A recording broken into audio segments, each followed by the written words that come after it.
There's no law that says you have to answer the phone. I'm to the point now, especially with my cell phone, I don't have a landline, but unless I know who's on the other end of that call, I more than likely do not answer it. So, and again, if you're a senior citizen, train yourself to do the same. Let it go to voicemail. Let it go to your answering machine. And then if it's something that's important, if it's a loved one with a message or, whatever it might be, they're going to leave a message. The scammers aren't going to say, oh, hey, guess what? We're trying to scam you. We'll call you back. Life's Third Act is a podcast dedicated to helping you get the most out of your retirement. Sponsored by TuckerAllen, Attorney-CPA Joe Cordell features guests each week to discuss prominent topics for those over 55. Here's Attorney-CPA Joe Cordell. Welcome to the inaugural episode of Life's Third Act.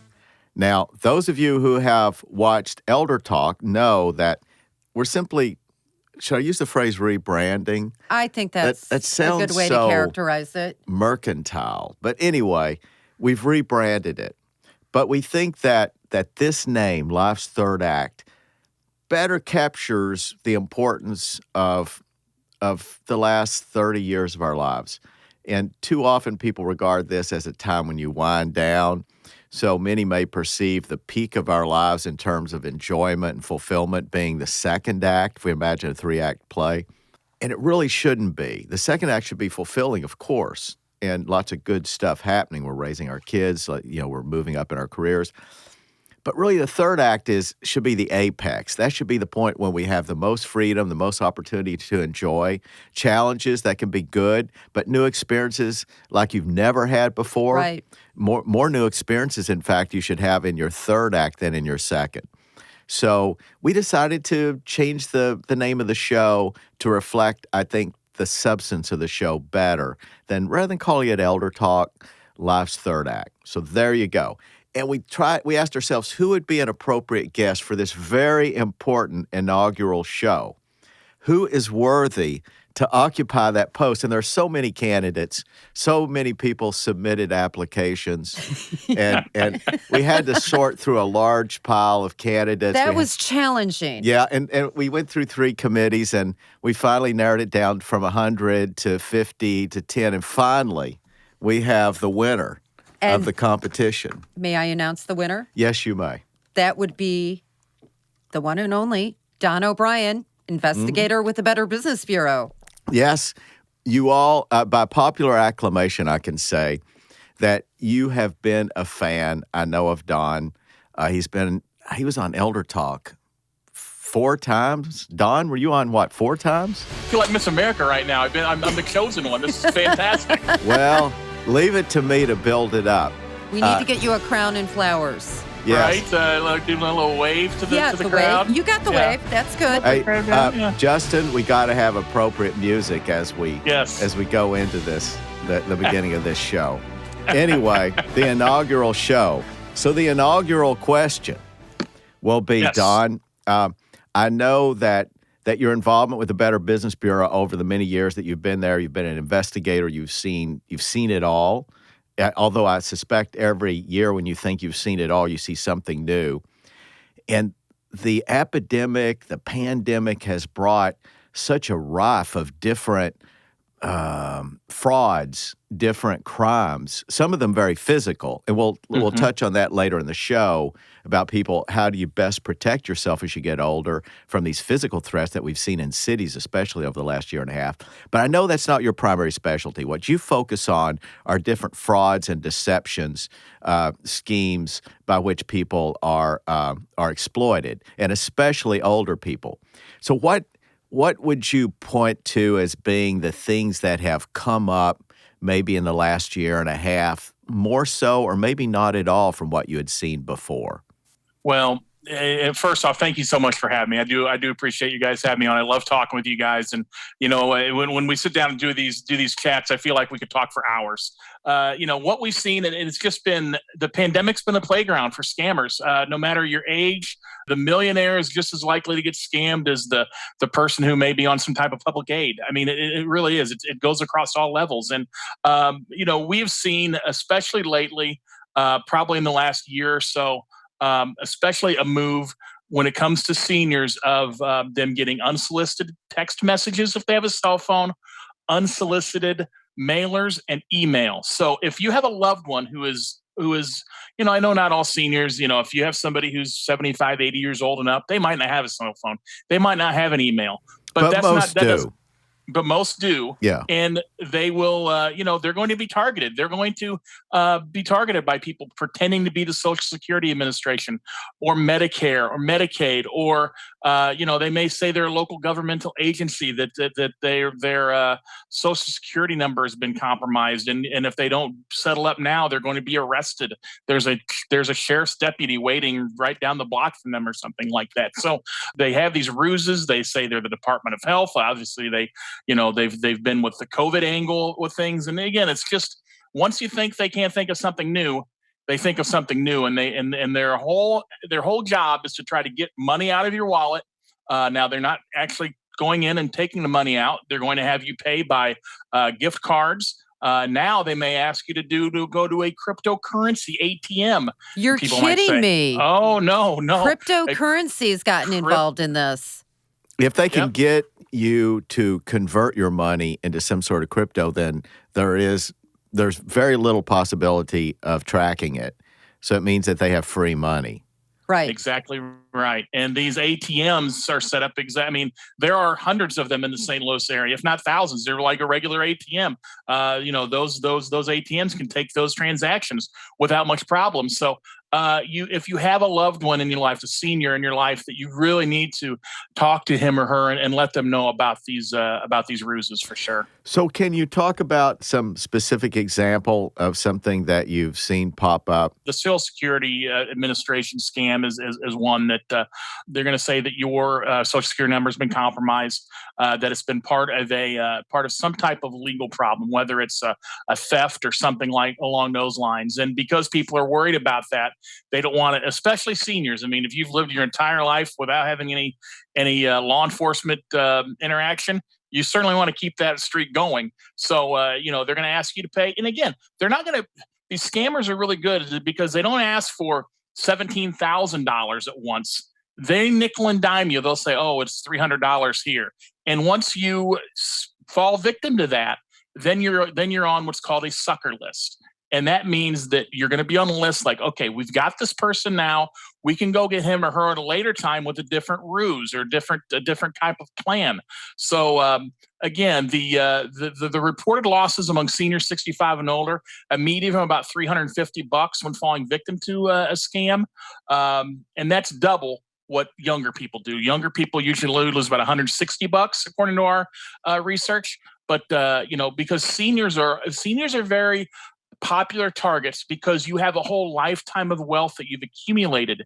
And again, they just want to take you like you're a cow and milk you for as much as they can. Don, I have to ask you, okay, so say someone falls victim to this sucker list.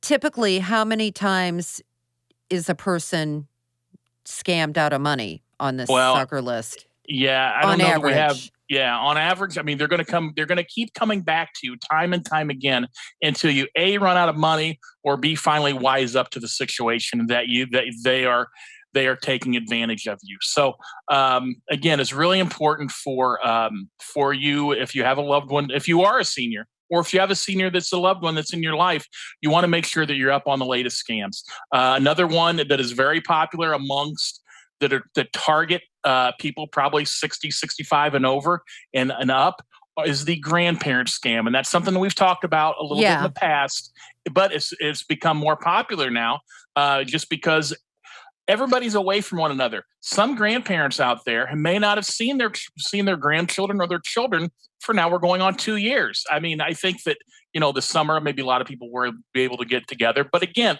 we've been apart from each other for so long. It's easy for those scammers to take that route in and say that, guess what? Your grandson, Johnny, who you may write about on social media or be proud of, Johnny's in Cancun and he just got arrested. And they need $5,000 bail money right now, or else he's going to be in jail for the next 2 weeks because that's the next time the judge is going to meet with them. And then you think, oh my gosh, I've really got to get this money. And $5,000 is probably a little high, maybe $1,000, maybe $2,000, something that's in. They probably don't want to overreach. Correct. So, they're going to set a goal of trying to get your money and try to get that out of you. So again, they can come back to you later with another type of a situation and try to get more out of you. Describe the process that you go through when somebody, say, has been a victim, such as in the example you described. Someone believed that their grandson was in danger, so they sent $1,500, $2,000. Mm-hmm. So they figure out that something was amiss, and they make a phone call to you, right, or to your agency. Yep, they'll call the Better Business Bureau. We have something called the BBB Scam Tracker, where we would probably put that information on to let people know that the scam is circulating. With something like this, that's not an internet-driven scam. This is something that more likely is going to be done via a phone call. We will have them reach out to their local law enforcement. Now, the local law enforcement is not going to be able to do anything. We just want to make sure that they have it on the record more than anything else, because the chances of them catching that criminal are slim and none, and Slim's leaving the building. And money's never really recovered, correct? Correct. Unfortunately. Correct. Unless some reason they had them pay via a credit card, which the scammers aren't going to take a credit card. You're going to pay in probably a gift card, Apple iTunes. The most popular gift card now is Target gift cards. Scammers are starting to use Target gift cards. We don't know why they're picking Target. That's interesting. Walmart used to be a big one. Of course, the green dot cards or the vanilla cards, the Visa cards. But yes, Target now. We just had some information come out from the Federal Credit Commission about 2 weeks ago that Target cards are now very popular. Target's a little more upscale. They have a little more expensive stuff, it's my understanding. Wouldn't that raise red flags that they're asking to pay through a retail gift card as opposed to, say, a Visa gift card? I mean, yes. Why is it that isn't raising red flags? I mean, what are they saying is the reason they're asking for a Walmart or a Target gift card? Well, I think they've probably moved away from Walmart a little bit, because Walmart's now gotten to the point where they have educated their sales associates, those folks who work up at customer service, to say, hey, if you get somebody that's coming to buy thousands of dollars worth of these gift cards, or whether it might be a green dot card, the education there is done. Law enforcement kind of leads the way on that, and they've done a really good job of kind of pounding it into these merchants that, hey, these things are happening. And Target's one that, again, Joe, you were surprised by that Target was one of this, one of these places they're going to now. So, that might be fertile ground. And, I'm sure that Target has done things internally. But again, it takes a long time for that kind of education to filter down into that sales associate level. So, hopefully, by us getting the word out and on programs like this, that people will know any kind of gift card. I like you guys. I wouldn't stop to give you or Joe, a gift card in a second. That's what gift cards are for friends or relatives to give to one another. It's not to pay debts. It's not to get your grandson out of some problem in Cancun, Mexico, with some judge who says you're going to throw him in the clink for 2 weeks. So, you've got to train yourself not to act in the heat of the moment. If something like that happens, the first thing you need to do is stop and say, wait a minute, I'm going to reach out to, if they're saying it's your grandson, talk to your son or daughter, whoever the parent of that is. Or if you have a direct line to your grandson or granddaughter, talk to him or say, hey, are you in Cancun? Is there something going wrong? Because these scammers don't want you to think. They just want you to act immediately in the heat of the moment to give them the money. But Don, what I'm not understanding still, okay, say it's one of these scams to get your grandson out of jail.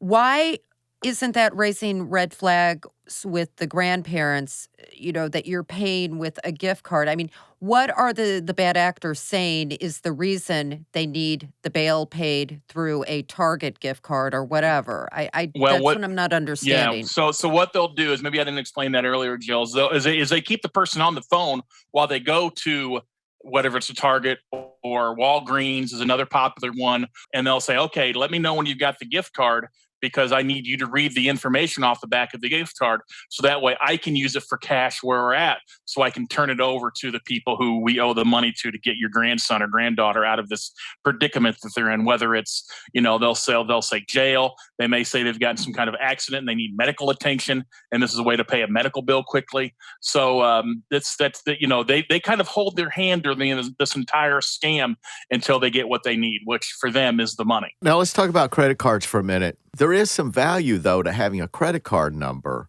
right? 100%. Oh yeah. So I would think that there would be occasions when they would say, "Fine, give me a credit card number," even though you can stop the credit card until you stop it, until you contact the company and tell them, then people will continue to be able to use it, right? Correct. But it's more traceable, right? It's 100% more traceable. And again, they can do reversal of charges. And, that was, we're probably talking, 10, 15 years ago, those are popular.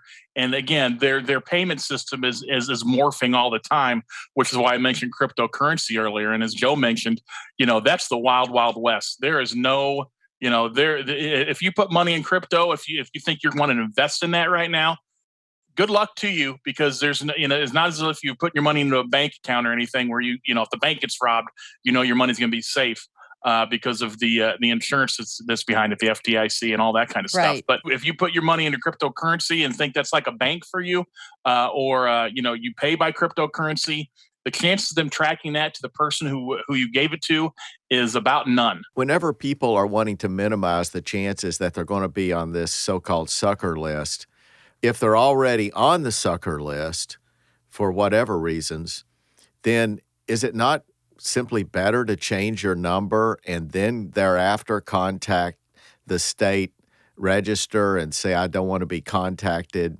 by third-party marketers, et cetera? Mm-hmm. Yeah, there's different ways that you can do that. Yes, changing your phone number is a big one. But then again, if you're talking about senior citizens, some of which have had that number for decades. I know that my parents have had the same phone number up in Galesburg, Illinois for probably close to 50 years now. Right. Yeah. So why would they want to change that? That's comfortable to them, and you don't want to get them out of their comfort zone. So people contact our office all the time about, especially, we've talked about robocalls on here before, and they're like, well, why do these people call? I'm on the do not call list. Why do they call me? The scammers don't care about the do not call list. The scammers also don't care about if you're sending these, if it's something that comes through the U.S. Postal Service, and that is another way for them to get through the front door with a lot of senior citizens. They don't care about taking your money, or taking your name off of their mailing list, because they just want to pound you with these mailers. They want you to respond. So, and again, once you respond to a mailer, it's a different kind of list, but they also know that, Jill sent us money for this, and she thinks that we're a legitimate organization. We're going to continue to send Jill mailers, maybe not from this organization, but another one, and we're going to continue to follow up with her because, she seems like she's going to be giving to our causes, all of which are probably bogus. Once a person has shown a propensity to visit on the phone, even if they don't buy the product, even if they don't give the name, that makes that person a little more valuable than the person that might have said some expletive and slammed down the phone. Yeah, there's some Correct. potential there. Correct. And we need to train ourselves, and it's hard for me to do this, because whenever I get a phone call, I want to answer it. I want to know who the person is on the other end of the line. It's very difficult for some seniors because they're used to answering the phone all the time. There's no law that says you have to answer the phone. I'm to the point now, especially with my cell phone, I don't have a landline, but unless I know who's on the other end of that call, I more than likely do not answer it. So, and again, if you're a senior citizen, train yourself to do the same. Let it go to voicemail. Let it go to your answering machine. And then if it's something that's important, if it's a loved one with a message or, whatever it might be, they're going to leave a message. The scammers aren't going to say, oh, hey, guess what? We're trying to scam you. We'll call you back. That's a good point. Correct. And I don't know if people realize that you can identify anybody that you want to talk to, like your doctor's office, your accountant, your attorney, go down the list, your friends, family, all those people that you would consider talking to. You just need to add those names along with the number into your iPhone, into your contact list. Yep. Right. And then whenever they contact you, you're going to see a name pop up. So exactly right. My policy is, and has been for some time, that I won't take a call that I don't know, period. Yep. And if you don't know how to do that, you have loved ones. Everybody has somebody who's younger in their life that knows how to operate those iPhones and can certainly put that in for you. So, lean on your loved ones to do that for you, because, again, it might come, I don't know if the doctor's office is kind of weird because it might just come from one central number. Put Yeah. that central number of whatever whether it's BJC or whoever it might be, Right. in your phone. So that way, oh, well, here's BJC Health calling me. I don't know who part of that is, but at least I know it's the hospital that's calling me or that health group. It is a little more complicated when you have a bunch of numbers that a doctor's office owns, for example. Yep. So what I do is I record every number I receive that comes from that. Yep. But as you pointed out a while ago, what's the worst thing that happens? They leave a message. Mm-hmm. So if it's somebody that really needs to talk to you, If it's legit, they're going to leave a voicemail. they'll leave a message. So that's the worst case scenario when you don't take a call of something that's important to you. And Don, I was reading on the BBB's website. I found it really interesting that sometimes victims can unknowingly be pulled into criminal activity. And I want you to explain what that looks like. Okay, so a lot of times, Jill, that's a great question. Sometimes it happens we see it a lot in romance scams where a senior might be lonely, and I know there's seniors that have been lonely since March 2020 when all this started. They may be sitting at home and they may have struck up a conversation online with someone, or maybe somebody, they started getting text messages or something. More than likely, it comes through social media, like a Facebook page, and maybe they strike up a friendship with someone and they think this person is interested in them, and maybe they, we call it a romance scam, but it could also be, it could just be friendship, something that. Where they gain the trust of the person, they gain the trust of the target, and then all of a sudden they have that target start sending them money. Let's say that they claim to be that they're overseas and they're in the military, and they say, "Oh, you know what? I've got my son, he needs books, and I just don't have the money to pay for his books for his school. Do you think you can send me maybe $250?" And then that person, because they have maybe, I don't know if they love them or not, but they have the trust in them. That's a friendship. They want to do the right thing for their friend. They'll send them that money with no questions asked. Now, the criminal element of things comes in is where they'll actually maybe have them act as a money mule for them. Where they'll ask them to take goods or products from somebody else. They might ask them to, "Oh, hey, can my friend ship you these things, and can you ship it to someone else, or can you take the money for someone and ship them for, and take this money and give it to somebody else?" So that way, kind of, you're unknowingly part of a criminal element. Again, because you trust that person, you want to help them out in their time of need. And a lot of seniors will just do that, no questions asked, because again, they've built up a trust in this person. They can trust them that what they're saying is true. Now, in this type of situation, the victim is engaging in criminal activity unknowingly. Has it ever happened where the victim faces charges? It is very rare for someone to be prosecuted for something like that. Yes, you can tell I use words for a living. Prosecuted like that. But it does happen. I mean, there have been instances in the St. Louis FBI just came out with a really interesting promo, a public service announcement, if you will, with a woman who was from our area who they told her that, hey, this is part of a criminal enterprise. You have to quit trusting these people. You don't do what they want you to do. Well, she continued to do it, and she was, arrested and prosecuted. So again, it's a very rare instance, but it does happen. So you don't want to hover over them over every minute and want to know, how every penny is spent. But you also want to make sure that loved one is not being taken advantage of someone financially as well. I want to talk maybe about a more low-tech phenomenon, and I wonder to what extent you see this, where somebody develops a local relationship. Maybe they're helping a poor person, so they agree, an elderly, sorry. They're probably also poor, but the key thing is whether or not they're poor, they're elderly. And so somebody comes in as helping them. Maybe they're providing some nurturing, some caregiving. Maybe they're doing lawn work, whatever it may be. And then they somehow get into their bank account or their checkbooks or credit cards. Do those cases ever come to your attention? We don't hear a lot about that. I mean, that's more of a law enforcement issue. That wouldn't end up at the BBB. Probably not. No. What would happen is eventually the loved one finds out that their loved one, who's being, this caregiver, may be stealing money from them, maybe stealing items and going to the pawn shop, or Right. if they have expensive items in their house, they may steal those, and the person's just not going to recognize that, and it's gone. But if you have somebody who you don't know coming into your house, make sure you do a little background check on what that person's all about, or that business that's sending someone into their house, to make sure that they haven't had any problems in the past. Have you had any complaints then with companies that provide these caregivers to elderly people? There's not been any incidents where people have complained to you that they've had dishonesty on the part of people coming in their home? No, I mean, again, we wouldn't hear a lot of complaints about that. That would be more of a law enforcement issue of, again, more than likely that loved one is going to find out that their loved one is being taken advantage of, not physically, but physically, with things being stolen or money being taken from them. Yeah. And that comes to the point of monitoring and helping your loved one monitor their finances, their bank accounts, and having that discussion with them. And how do you do that while still maintaining the senior citizen's dignity? Because, senior citizens, they still want their independence, and that's understandable. Yeah, we all want that. Yeah. Yeah, we do want that. And again, it's a delicate thing, because all of a sudden, for so many years, our parents nurtured us and helped bring us into the world.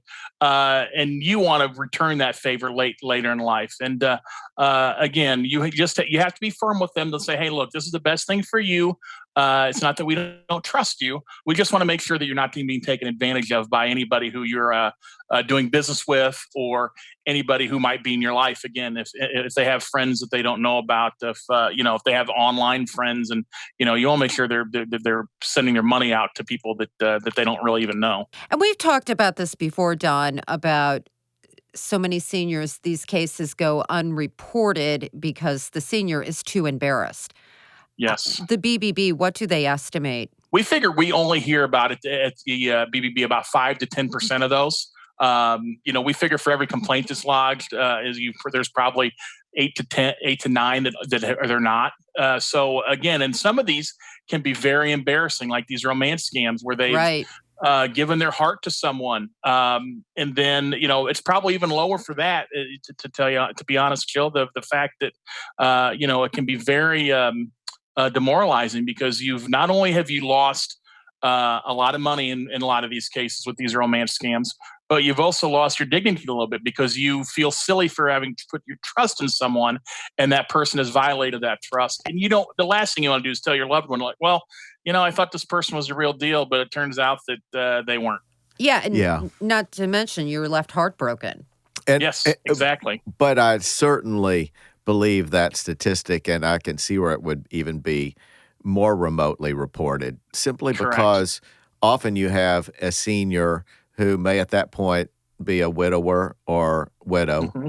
and they fell for something that their adult children may have been saying, Dad or Mom, watch out for this, or be careful with your money, have been maybe expressing concerns about their capacity, about the extent to which they're still capable of living on their own. So there's probably that backdrop. And so they fall for something. And I get it. What are the chances that, unless it's devastating, and it's a conversation they have to have, obviously, but if I put myself in the senior's position where my kids are already thinking I probably shouldn't be living by myself, mm-hmm. and am I going to tell them that I lost $500 on some dumb deal? And nobody wants to hear, I told you so. Yeah, much less reported to the BBB. But I can see how these aren't even reported to children. So so the adult children who are watching, it probably behooves you to be a little more inquisitive. What's the word I'm looking for? Attentive. Maybe attentive is the word. A little more attentive. Nosy's okay. Nosy. Nosy. I like nosy. I like the word nosy works. It's okay, because again, the shoe's almost on the other foot. Because think of you like you were a 10-year-old and you did something stupid that your parents say, I told you so. You weren't supposed to do that. So, again, now we're, 50, 60 years later, and the adult or the parent is not the child, but again, they may be again being told you so by their children. And Joe, you made a great point a minute ago about like, you worry about if you tell your loved ones this, if they think that you have the capacity to live on your own. The last thing anybody wants to do is be put in a nursing home. Nothing against nursing homes, but a lot of people fear those. And, Right. People are going to be hesitant to tell people, their loved ones, about what happened to them for the fear of, they might just lock me away in some home and I may never get to see the sunshine again. We don't know how often this happens. Yeah. No. And, I'm sure it goes underreported. The losses can be just devastating. I mean, we had it's probably from 3 years ago now since BBB St. Louis issued a study on romance scams. And we had somebody in the St. Louis region who came forward to talk to us about it. One of their loved ones lost a couple $1 million in a romance scam. They lost, again, and then these things, they don't happen overnight. They happen a very long period of time. And the scammers actually have a playbook. They have a script that they go from. It's like, okay, curry favor with them, get in with them, and then they have again a set list of bullet points that they use to try to scam people. It's pretty sophisticated. And a lot of these bad actors, aren't they operating overseas a lot of times? Yes, without a doubt. And that's another thing. Why I get the question all the time here at BBB about people are upset. I talk to seniors a lot, and they're like, "Why can't we do something about these people? Why can't we arrest them?" For the simple fact that we have a long arm of the law, but it's not that long. They don't have jurisdiction over these people who operate in these foreign countries that take advantage of our seniors like this. People, I don't think, understand that our law doesn't reach inside the legal system of another country. Right. Correct. There's got to be an order issued by a judge in that country in order to be able to act. Oh. This guy who had released all this material. WikiLeaks? Yeah, WikiLeaks. Mm-hmm. And we've been 5 years long time trying to get him. And now finally we've survived an appeal. He opposed extradition. I think it was the court ruled in his favor on the lower level. Then the United States government filed an appeal with the government, with a higher court, just like a person on the street would. The United States government is just like a party on the other side of the table. Yep. So they appealed the decision of the lower court, took it up to the appellate court in the UK, which has ruled that they can now do that. So that was just the other day. If there's another level of appeal, they'll appeal that. But that illustrates the point that you're making is when someone is in another country, it's a long process to be able to get cooperation. Now, on some things like murder and things like that, then you have, when we notify them, there are international laws. Then you have a local government that, because they have an agreement with us, they don't want to make us angry because we won't reciprocate with them. So on some crimes, they'll at least hold the person, but you still have to go through. You have to go through all those channels. Regardless, you've got to go through those formal channels of a hearing, and a judge has to order the extradition. Mm-hmm. And as cruel as this sounds, they're not going to care about some senior citizen in St. Louis, Missouri, who lost $25,000 in some romance scam. That's right. That's right. It's not going to be priority for them. That could be a decade working through the appellate process. Yeah. Without a doubt. And that's a decade that our clients don't have. Let me ask you, is there a particular industry that you spend more of your time on? What would be the top 2 or 3 industries? And this will not indict every company in that industry. It's just to say that the most complaints come from the industry. The one we see more and more senior driven is one I know we've done a whole show on this back in our Elder Talk days, was Timeshare and Timeshare exit. Yeah. We've seen that's something that if you have a loved one or yourself, if you have timeshare interests, be careful how you try to get rid of that thing, because there are bad actors out there. I am happy to say that with a lot of work done by not only our BBB, but Federal Trade Commission. We've got a lot of, Federal Trade Commission has been a great help. The Attorney Generals in several states have been a great help as well. We're starting to knock some of these bad actors out of there. Some of the smaller players are going away, but there are still players out there who are going to take a couple $1,000s from you up front to claim that they can get you out of these timeshares with no problem at all. Yes, the exit companies at all. So which is worse, getting ripped off when you buy these timeshares, or when you hire somebody that's going to get you out of the timeshare? I mean, it's really this awful double whammy. Mm-hmm. It's like Yeah. it's like a two-punch. You get ripped off once, and then you go to the second company. And again, just so people are clear, this is the company that you're paying to get you out of the situation that you got Yes. in when you bought the timeshare. Those, oddly enough, you probably spend more time with than against the timeshare companies. Is that fair to say? Mm-hmm. Yeah, well, because they're telling you this a process that now they're using 12 to 18 months. They can't keep you at arm's length, if you will, for that long. So they kind of string you along, and not a lot gets done during that 12 to 18 months. So you're sitting there wondering if you still have a timeshare or not. So what's worse, the front or the back end? I will say that a lot of the bigger timeshare companies now have their own exit programs. Now what that means is you'll have to have any kind of mortgage or whatever paid up. All your bills have to be paid. If you're to the point where you're just paying maintenance fees and you're all up to date with that timeshare, there's a way that you can exit out of there. A lot of the bigger timeshare companies do have that now. They're more reputable. Sure. Yes. Yes. And, it struck me that this business model, this idea for something to sell, doesn't seem like it has to be exploitive. I mean, the idea that you can take a what would have been maybe a condo tower and say, I'm going to sell in 2-week increments each of one of those units. So every unit would have 26 owners, for example. Yep. And that idea doesn't seem corrupt in itself. Not at all. As long as there was a way out of it, just like you bought in.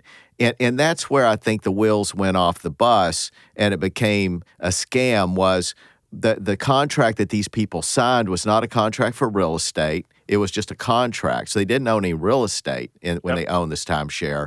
They owned a right that was in the air, so to speak. And then they had to pay these annual fees. And they paid them forever. Until you could sell it to somebody else, you paid it forever until you die. And then the chance of you selling it to someone else is zero because it's not worth anything. There's no investment. Yeah, there's no market. Right. No one wants to buy it. So you have this chain around your neck that you have to pay annually the rest of your life. But it didn't have to be that way. So I'm glad to hear you say that there have been changes in the timeshare industry where some otherwise reputable brands, I wouldn't have thought, for example, Marriott or Hilton would allow their brand to be tarnished by participating in such a thing. My faith in them is renewed to the extent that you're saying that, no, they've changed that policy. It's no longer like that. It's at least possible that if you want out, you can get out. Correct. And the thing that everybody needs to know is if you're going into a timeshare sales presentation is know what you're buying. And unfortunately, we hear from too many people who go into these meetings. They're very high pressured. They want you to buy now. That salesperson, that his or her entire job and their entire livelihood depends on you signing on the dotted lines and initialing where they want you to initial. So they're getting huge commissions. I mean, their commissions are like 30%. And I haven't looked at this lately, but I looked at years ago. Huge commissions these people are making. Yeah. So again, you need to go in there with a plan if you're going to go to one of these things. And a lot of people take advantage of the 3-day, 2-night for $99 down in Branson or whatever it might be, or down in Pigeon Forge, Tennessee, or wherever you might be going. Yeah, and they if you're wine do and one dine of those, you. Yep. Lure And that's you in. marketing. Yep. That's marketing. They pay for that. So, they're going to try to do the best they can to try to get you to sign on the dotted line. So a couple things you need to know. Read the contract. If you do sign on one of these things, they're not going to read the contract. Exactly. Go ahead. They're not going to. You know that very well, Joe. They're not going to read the contract, but you also need to know that you do have a window of at least 3 business days to rescind that contract. If you get up the next morning with buyer's remorse, call them and say, "Hey, we want out of this." You need to write a letter. According to the FTC's, the Federal Trade Commission has what's called the cooling off rule, and all these sales pitches go under that rule. You can simply say, "I want out of this," and return all the materials, and you're out of it. All you got to do is write a letter, and you can go to the FTC website. You can call me BBB. I'd be happy to. I send this information to people all the time about the FTC's cooling off rule and the different steps that you need to take in order to take advantage of it. But if you wait too long, all of a sudden, as Joe said earlier, you got this weight around your neck that it's going to be very, very difficult to get out from underneath unless you just decide to say, hey, I don't care about my credit rating. I'm not going to pay any more money. And you may or may not be, they may or may not report you to the credit agencies if you default on that property. Well, and let me say this. I still think the ethics of that industry, even though it might have, there may be amendments now, as we talked a few moments ago, that to where it's not inherently unethical. But I will say that the nature of the people who sell that, and I've known a couple of them at least. How many have seen, did you see Glenn Ross? No, but I'm familiar with it. Have you seen Glenn No. Ross? All right, let me suggest a movie you should watch. Well, it's based on a play, right? It's a play. Yeah. You're right. Very good. Yeah. It's a play. Glenn Ross. But while that wasn't exactly timeshare, it wasn't timeshares they were selling. Still, it captures the personality and the ethos and the pressure of a timeshare sales. This is a great, Al Pacino's in it, Alec Baldwin. Oh, wow. Alec's not a guy that is thought well of right now. But anyway, Yeah. I mean, it is a classic. It is an Jack Lemmon. So, I love Jack Lemmon. So those of Yep. our viewers, Glenn Ross, it's not action-packed. That's not what it's about. But it's just a fascinating play, which is a movie. So it's not boring. With this industry, so you're finding that now people are more likely to have problems getting out on the back end being exploited than the exploitation that's taking place on the front end. Correct.